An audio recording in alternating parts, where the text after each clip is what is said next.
Зейнің Үміт клубына йөрүче хатын-кызлар 8 март уңайыннан күңелле стартларда үзләрен сынады. Спорт чарасы энергетик мәдәният сарае спорт залында узды. Клубка йөрүче хезмәт ветераннары, пенсионерлар 12 ел инде сәламәт яшәү рәвеше алып бара. 2010 елдан бирле без шушы группаны барлыкка китердек.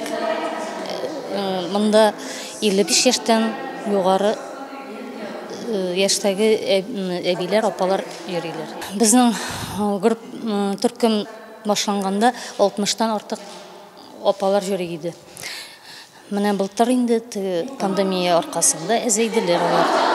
Үміт клубына йөрүче хатын-кызлар 3 командага бүленеп ярышты. Биремнәр катлаулы түгел, мавыктыргыч һәм күңелле. Командалар берсен-берсе уздырып уйнады. Общий укрепляющие упражнениялар ясыйбыз. Сугыш алаттырган өчен тоже күнегеләр ясыйбыз. Уйныйлар, веселые старты, волейбол дагы уйныйлар алалар безнең Егестойты. Һәр командада җиңүгә омтылыш көчле иде. Иң мөһиме әби апалар сихәтлек, күңел күтәренке алды.